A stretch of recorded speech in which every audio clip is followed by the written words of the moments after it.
Apie programą Gyvai man teko pirmą kartą išgirsti prieš kelis metus, būnant Vienoje, tarptautinėje konferencijoje, ir tai buvo projektas, kuris buvo iš Europos komisijos pristatytas kaip vienas geriausiai pasiteisinančių pavyzdžių.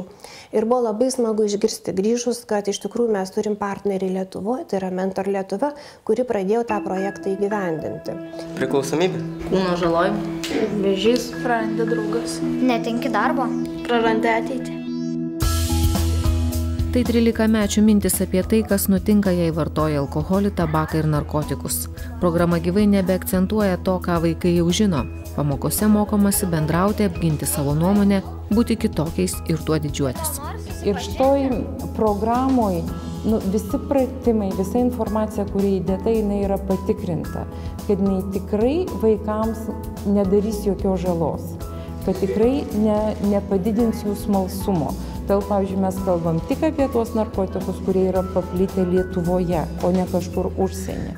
Taigi, kalbam apie jiems žinomus dalykus, nesuteikdami kažkokios papildomos, labai įdomios, kažkokios netikėtos jiems informacijos. Jiems ta pati veikla ir jau paskui, kai mes aptarinėjom, tai tiesą pasakius, jie ir sakė, buvo įdomiausia ten, kur reikėjo vaidinti, kur per jų veiklą jie kažkaip tai gavo tokius įgūdžius ir pabendravo, ir pašnekėjo, ypač mėgo, kai buvo ten tokie klausimai, kur reikia išsakyti savo nuomonę, kur pašnekinti tėvus.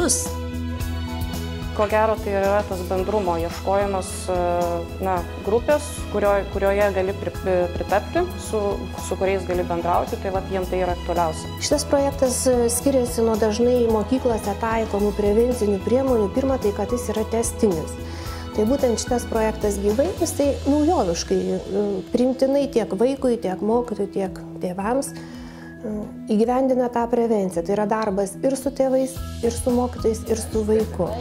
Jo, kartais sakau, nerūkyk. Aš pradėjau rečiau kelti toną, kadangi būdavo tokių dienų, kai irgi pareini iš darbo, būni ir pykusi, ir pavargusi, ir visa kame. Ir kažkaip tai iš karto būdavo pakeli balsą, tenai vilti ir paruošti ten pamokos, ar ten tą padarė, ar aną padarė. Dar kad jis negirdi, paskui tada dar garsiau. Po tų seminarų mums paaiškino truputėlį tos pedagogijos, kaip reikėtų kitaip prieiti prie to vaiko. Pabandėm ir mums pavyko.